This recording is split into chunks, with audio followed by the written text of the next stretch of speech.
Hey guys, Tess here from www.itsyourtherapy.com. You can find me at itsyourtherapy.com or itsyourtherapy@gmail.com. You can also message me on Facebook at Therapy in Action, or just private message me on my Facebook, which is Tess, Tess Olson, Olson. So this video is on defense mechanisms. We'll do them in 3 parts: the least mature or the most primitive to the most mature defense mechanisms out there. But first we need to define defense mechanisms, as they are not coping skills. What are defense mechanisms? So defense mechanisms are methods that we use psychologically and emotionally to defend or protect our true selves. So we employ them usually subconsciously because we believe the integrity of our own true identity or self is being threatened or is in danger of being accused without refute, exploited, demonized, misunderstood, scrutinized, ignored, not allowed, or the like. The whole point of having defense mechanisms is to protect ourselves, the identity of one's true self. Why do we employ them? Because we do want to feel integrated and have a true identity. However, we utilize them in a way that keeps a shell in between us and the world, and this shell doesn't end up protecting us because it doesn't allow us to be vulnerable, to shine, to voice our true selves. It really doesn't allow us to be genuine and to be ourselves. So if we're doing this chronically, then we're not in a state of being our true selves. And if we're doing it sometimes, then we are not always authentically ourselves. And if we're never doing it, then we're probably not human, because we all do it sometimes. So let's get right into it. Today we are talking about defense mechanisms.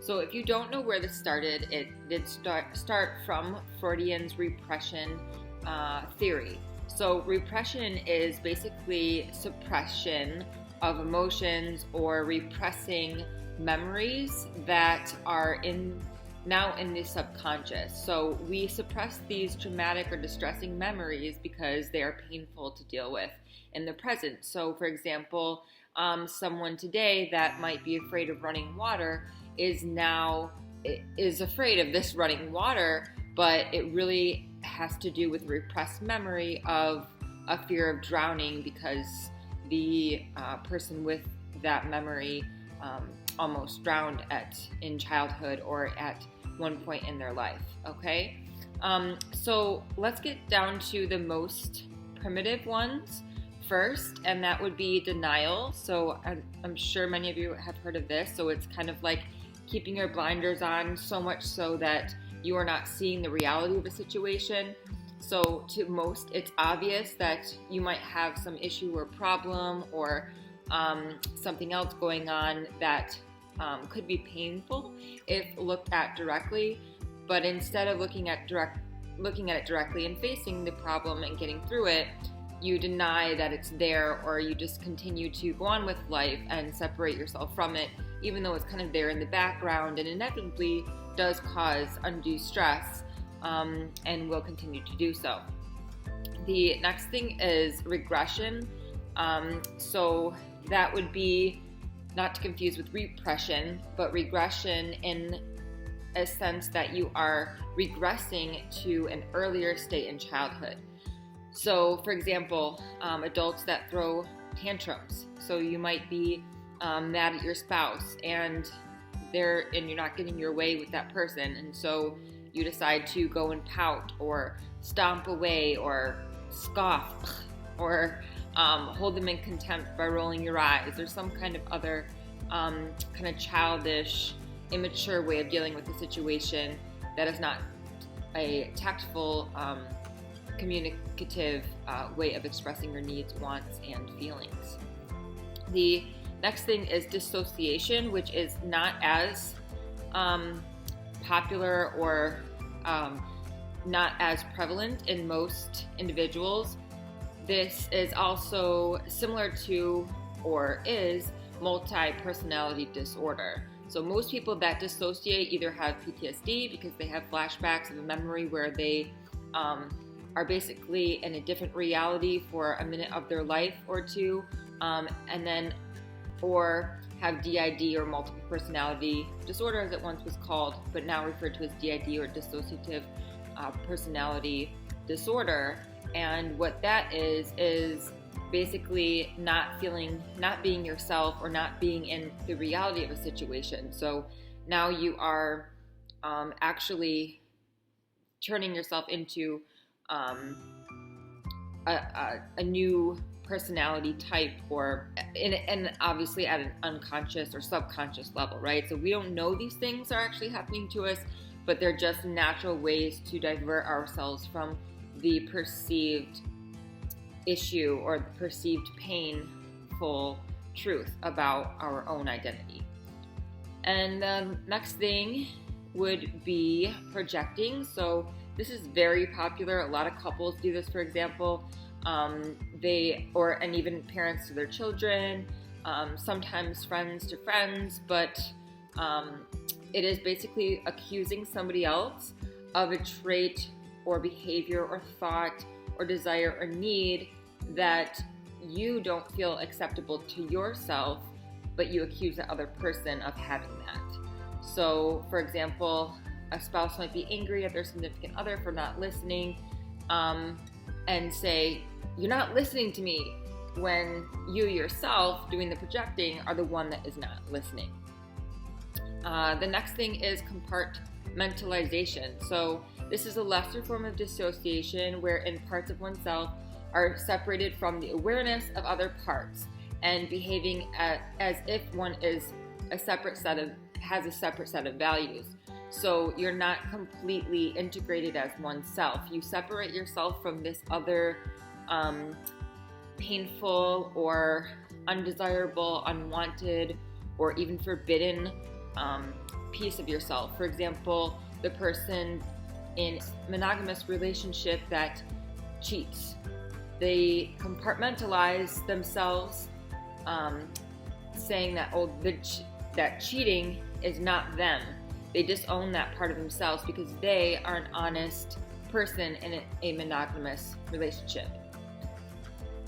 And the next thing is reaction formation. This would be where the wrong feelings, or again, unwanted or undesired, even forbidden, perceived forbidden feelings, traits, desires that we have, and impulses are converted into the opposite. So, for example, really dislike this person, but instead of acknowledging that you really don't like them because it's not okay, you believe it's not okay for you to dislike anyone or have even anger towards anyone, instead of outwardly expressing your anger towards that person or expressing your dislike or dissatisfaction with that person, you act very nice towards them and act like you love them and overcompensate with maybe compliments or, being nice around them. The less primitive or more mature part of this defense mechanisms video, that is displacement. So unacceptable emotions are redirected from dangerous objects to perceived safer ones.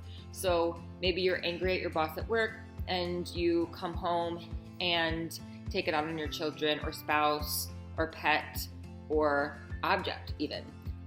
So it's channeled energy displaced and on something else rather than dealing with the situation with your boss directly or with the person or situation directly, or resolving it within yourself. Is displaced on someone or something else.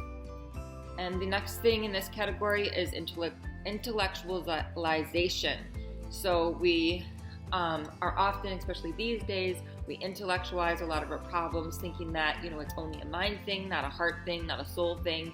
And we give a sophisticated explanation for things by using our heads and explaining it in that kind of a way versus what we really feel, think, the emotions that we have towards it, and how it is manifesting itself at our own hearts or within our spirits or souls.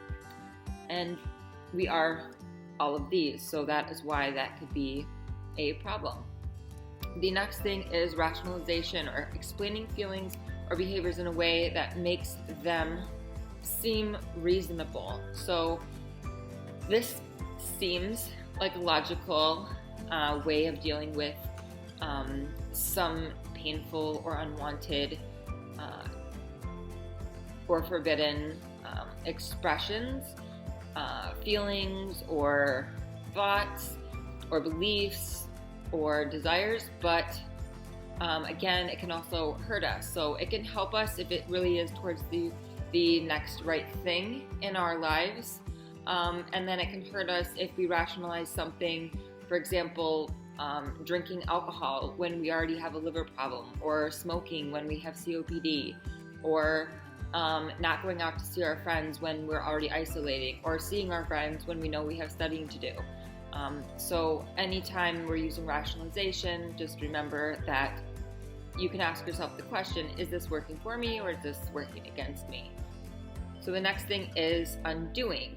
So this is when you've done something that you feel guilty for, and instead of dealing with it, saying I'm sorry, or confronting it, or saying I'll do better next time, or actually doing better next time, you try to compensate by people pleasing, or giving a gift, or giving a comment, or somehow, some way trying to undo the damage that was already done, versus just moving on from it, forgiving, forgetting, and learning from that experience. And for part 3, the mature mechanisms of defense, or defense mechanisms, is sublimation.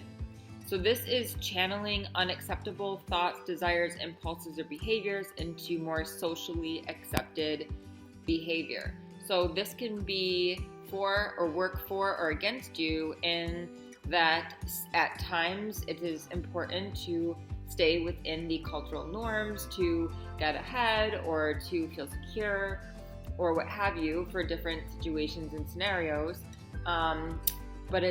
But if it becomes that you're conforming always to socially accepted behaviors, or behaviors that you think are social norms, and never really dealing with your unacceptable thoughts, desires, and impulses, because there's a reason why they're there, then that could give you even more stress in the long run. So sublimation is considered a mature defense mechanism, but again, it still falls under defense mechanism and can be viewed as unhealthy if not used properly, or if overused.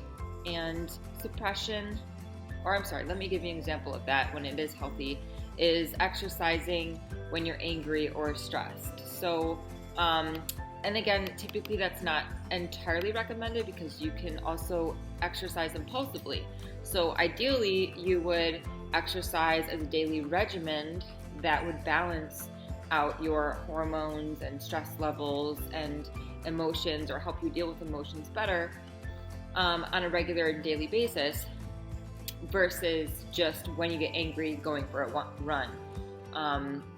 It's more conducive to life if you can stay more disciplined with your exercise, or with managing your emotions by learning other coping skills. And I do have videos on those, so check those out by subscribing. The next thing is suppression. So this is voluntary, which is the opposite of repression, right? So repression is the underlying of all these defense mechanisms, and suppression is voluntarily blocking the unpleasant feelings and experiences from one's awareness to avoid discomfort and anxiety. So without defense mechanisms, the anxiety would go out the roof. Or we can develop coping skills and regulate our anxiety that way, or decrease our anxiety that way, or learn other intervention techniques, and there are modalities for that. So I definitely recommend therapy. Of course, I am biased because I am a therapist, but let's be real, it helps. So an example of suppression would be an employee decides not to think about an insult from a coworker in order to get work done. So it's this or that. You can't deal with every situation that triggers you right then and there, or maybe not even directly with a person because it's not going to be received well. So there's a time and a tactful way of going about these situations, and sometimes it just has to be resolved within you or in your therapy session or with a friend or mentor or some other outlet that is healthy for you. But this is a good example of a healthy one, if not overused. And a negative one would be a patient decides not to think or talk about distressing life events to avoid pain. Of course, you have the right to not talk about your pain, and you have the right to pass and just not open up or share what's going on with you. But this, again, is not healthy if overused. So suppression over time is just bottled up energy, bottled up emotions that are going to manifest themselves some way, if not in explosive personality types or implosive behaviors or feelings or health issues. So emotions are energy and they need to go somewhere. So the best solution is to deal with them. So finding a way to do that. And of course, I have videos on how to do that. And the next thing, there is more, but I'll stop at this last one, is altruism. And this is meeting the needs of others at the expense of your own needs, or to deal with stressors. That might seem good. You know, you're stressed, so you go and you help other people. And that seems great. But when you are vicariously getting your needs met and feeling satisfied and getting the desired needs vicariously from other people that you are helping, then it can become a problem, because now you are overexpending your energies helping other people and not helping yourself, not dealing with your own issues and really working through the hard stuff that is your own work. And of course, the most important relationship is the one with you. So that is it for defense mechanisms, and I hope to see you soon in the next video. Bye. So the first step in overcoming these defense mechanisms is awareness. So what I'd like you to do now, as some homework, some reflection on this video, is to just observe what are these defense mechanisms that you personally struggle with, recognizing them in your life. So in everything, step number one is going to be awareness. So unless we have the education and knowledge and the awareness of ourselves when we are employing these various either defense mechanisms or other issues that we have going on, that we are aware of them when they're happening, what triggers them, and what we can do about them. So I'd like you to ask yourselves these two questions. These can be used as journal entries, or even in the moment. You can journal them, or just at the end of the day, scanning through your day, that these were the scenarios, this was my reaction to them, falls under this category, and this is what I can do about it. So these are the questions. Why am I using a defense and trying to keep others at arm's length? And what feelings am I trying to avoid? So what are those real deep innermost feelings that you feel might be unacceptable, painful, undesirable, difficult? And go ahead and journal them. Getting them on the page is going to help you see that they are tangible, that you own them, that they are not owning you, and they are simply just feelings. It's not who you are, it just is. And you are at no fault for having feelings. Everybody has them. Feeling is healing. Feeling is helpful. Feelings are a part of life. They are inevitable, and the more you can get in touch with them, the more awareness you can have, and you'll be on the journey to health and wellness even more for doing so.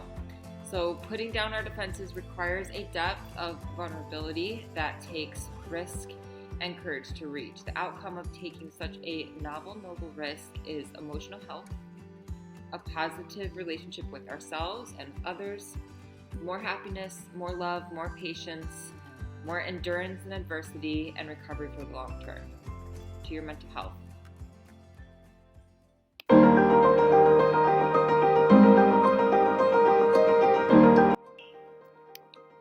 So, the first step in overcoming these defense mechanisms is awareness. So, what I'd like you to do now, as some homework, some reflection on this video, is to just observe what are these defense mechanisms that you personally struggle with, recognizing them in your life. So, in always, in everything, step number one is going to be awareness. So unless we have the education and knowledge and the awareness of ourselves when we are employing these various either defense mechanisms or other issues that we have going on, that we are aware of them when they're happening, what triggers them, and what we can do about them. So I'd like you to ask yourselves these two questions. These can be used as journal entries or even in the moment. You can journal them, or just at the end of the day, scanning through your day, that these are the scenarios, this was my reaction to them, falls under this category, and this is what I can do about it. So these are the questions. Why am I using a defense and trying to keep others at arm's length? And what feelings am I trying to avoid? So what are those real deep innermost feelings that you feel might be unacceptable, painful, undesirable, difficult? And go ahead and journal them. Getting them on the page is going to help you see that they are tangible, that you own them, that they are not owning you, and they are simply just feelings. It's not who you are, it just is.